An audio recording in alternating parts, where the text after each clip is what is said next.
Hey guys, good morning. I wanted to make a quick video about trying to conceive and some tips that I have. This video is not monetized. I'm not trying to get you to buy some magic serum that supposedly will fix everything and steal your money. I'm just a mom who's been there and have a few ideas for you. And if you're trying to conceive after loss, I do want to start by saying that was my case.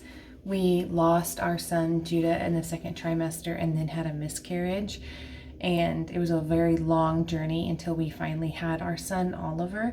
He's 5 years old now. And that was followed by a surprise pregnancy, my son Santiago, who is 3.5 now. Trying to conceive after loss feels like you're chasing a finish line that you had already hit. It's like you hit, on Monopoly when they're like, pass go. And it's like, I was just here and I'm here again, and it can be really defeating and discouraging. And I just want to say there is peace for the journey. The time will work out perfectly. And in Jesus' name, you're going to get that baby. I just pray that over you. It is very hard when you're trying to conceive and you see all these pregnant moms. But I remember vividly when I had this kind of change in mindset that made that so much easier for me, because so many women our age are trying to conceive. And so you're naturally going to be hit with family members, friends, getting pregnant, getting invitations to baby showers when you're after, grieving a miscarriage or grieving a baby or grieving that you've not gotten pregnant yet. That can be very hard, and that grief is valid. But I do want to say, one day that pregnant woman will be you, and you're going to be so happy. You're going to be so grateful.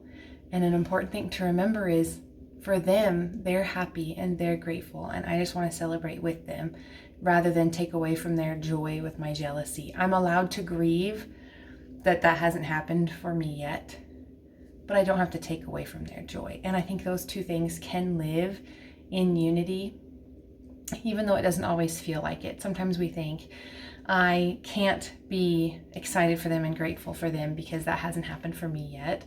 And that's not the case. You're allowed to feel grief.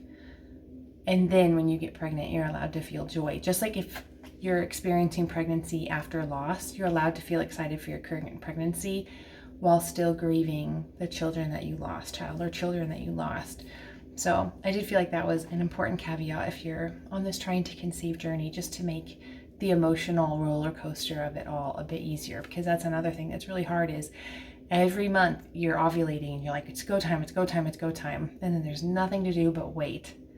And then when you're testing and it's negative, it's just the worst feeling in the world. Like, oh my goodness, I have to wait 2 more weeks before we can even try again.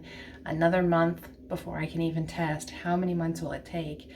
And I had my doctor tell me the average healthy couple can take up to a year to conceive before the doctor is even concerned, because it's so common to take a while to conceive. But for someone trying to conceive, 12 negative tests, 12 negative cycles is a very long time. And I think you need a support group. I really do. If this channel is that for you, that's awesome. I'm so glad that you're here. But find a friend that's local. Find someone you can talk to, or a Facebook page. I ended up really finding a lot of community on my miscarriage support Facebook page and a trying to conceive Facebook page. And they're both full of great tips. So I've got about 10 for you today. One that I got told a lot by well-meaning older women was, don't stress about it.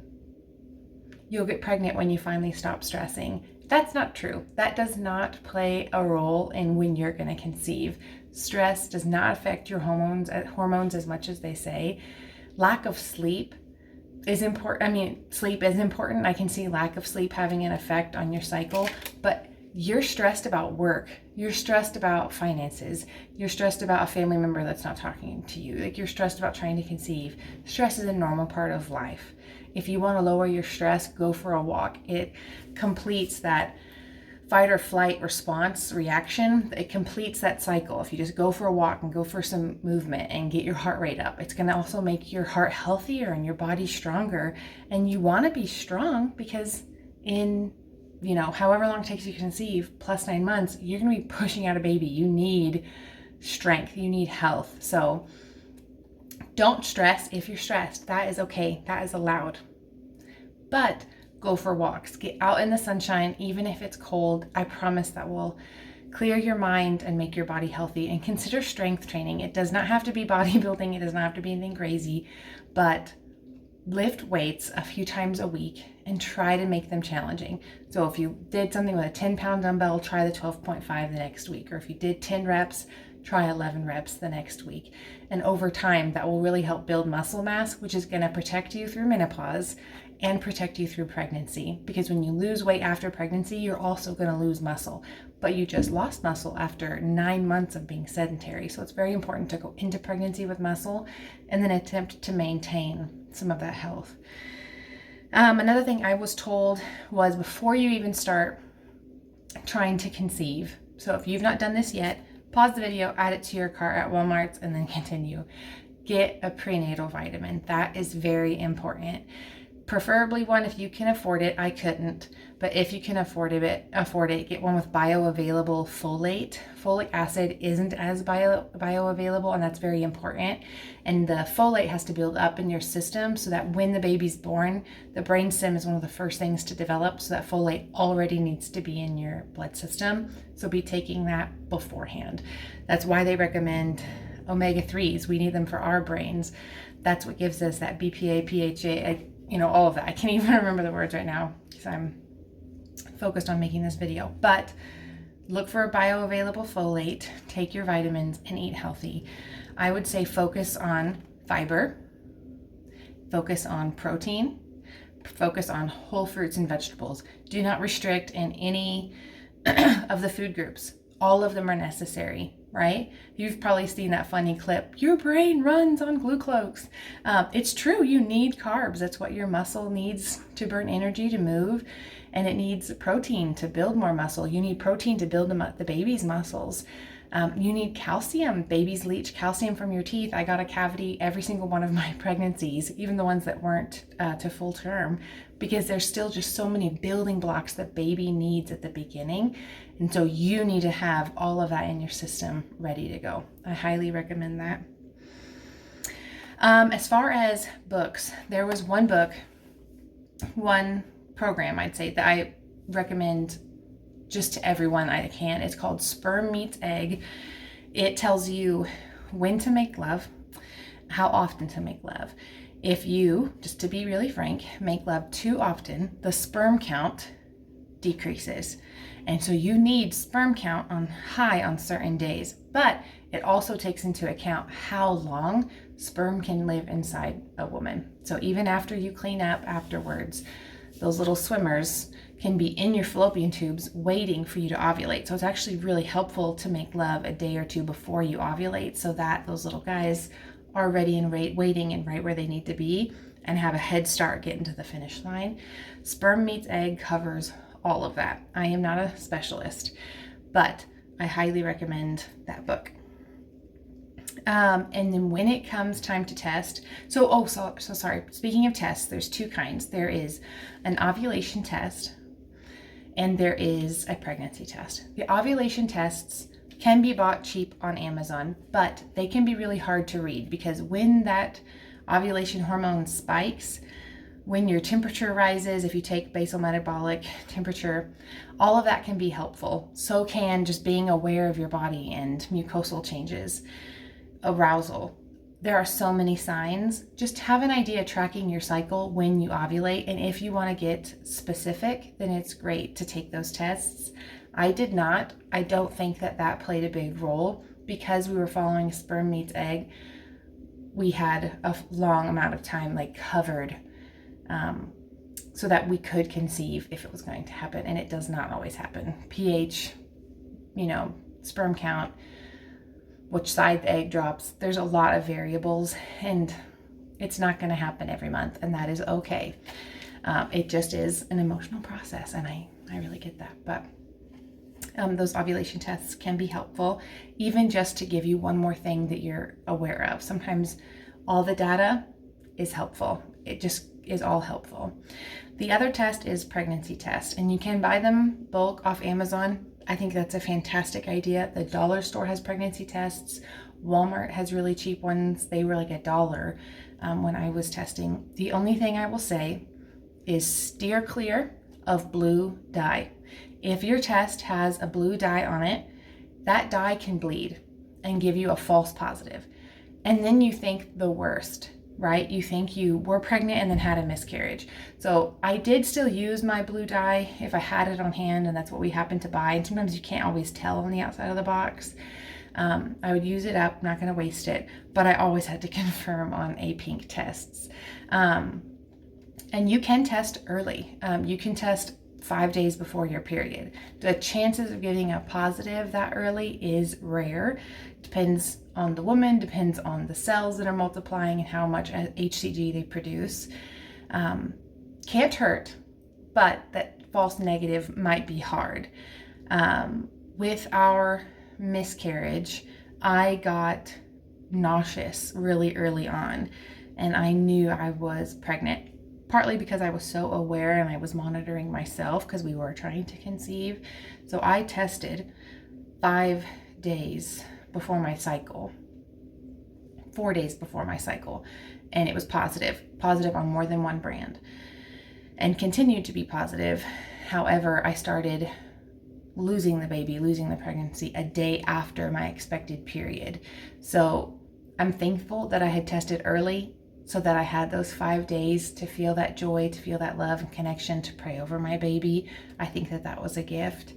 But if you're not ready to face that and face knowing that, then you might not want to test until your pregnancy or until your period is late, and just stick with blue tests. Also, digital tests, I wouldn't recommend those. If you need to see it in writing, that's great. But the strength of the dye can also be helpful because it tells you how quickly that test came positive, how strong the line was. And Oliver's pregnancy, my 5-year-old, it started with the most faint line, and then it got stronger in a few days. But I'm so thankful that I still tested. When my period was due, I didn't test early with him and it was still faint. But with the miscarriage, I tested 4 days before my missed cycle. We knew for a total of 5 days that we were pregnant, and it was strong from the beginning. And so I'm not saying that the strength of the line, the darkness of the line matters, but it is sometimes helpful to know and to see, oh, this is a dark line, and it can bring you that comfort of just knowing my HCG levels are good. Also, your doctor, if you have a history of loss, can test HCG. They usually like to test like 72 hours later. There is a little bit of give and take, but the whole goal is to see, did the HCG double in the allotted amount of time? Weekly HCG draws aren't as helpful. That prediction is not as accurate. They're going to stick to more about that 72 hour and 3 days in that window. And I don't think everyone needs an HCG test done in a lab. I think if you have a history of recurrent miscarriages, they might order it. They did with me. They also checked my progesterone, but my progesterone levels were, there's such a wide range. So I did end up needing to be on progesterone in order to carry pregnancies full term. So it's worth mentioning to your doctor. They also put me on a baby aspirin, and like I said, they recommended certain vitamins. But I would say mention to your doctor, if you have a history of recurrent loss, mention progesterone. Now, the progesterone, I would recommend you take it at night, period. But your doctor will let you know whether you take it by mouth or whether it's a suppository. With my son, Santiago, I went into preterm labor at 23 weeks. It was the day before I turned 24 weeks. So they considered stitching me shut, which is called a cerclage.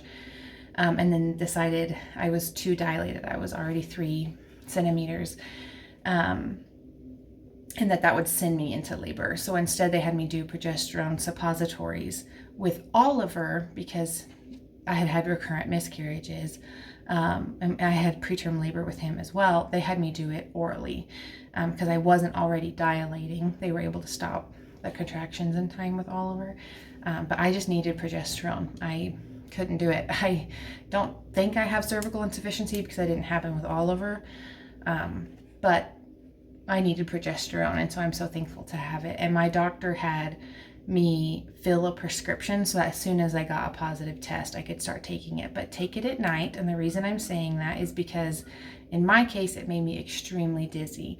There was more than once where I got so dizzy I fell, which is obviously not something you want to have happen during pregnancy.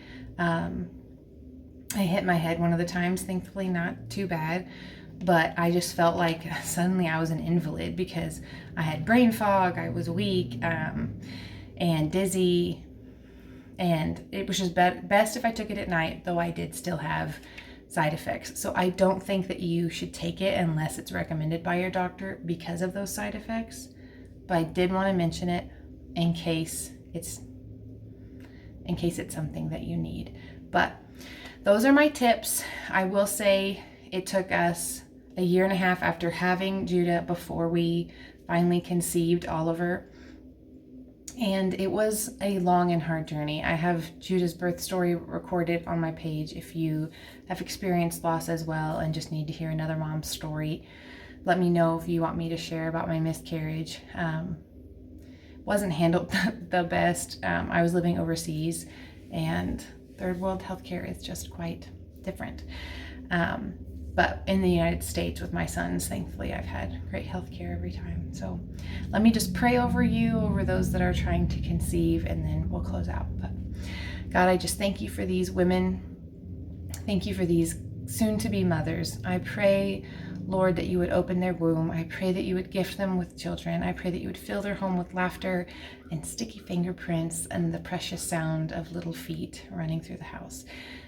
Lord, I just pray that they would wait patiently and with peace, knowing that you're sovereign over that timing, and that you would give them joy as they wait, even if they see other women pregnant, that they would be able to rejoice in them, knowing that when the time comes, others will also rejoice with them when they finally conceive. So I just pray conception over them and grace as they wait, in Jesus' name. All right, thank you so much for listening. Bye, you guys.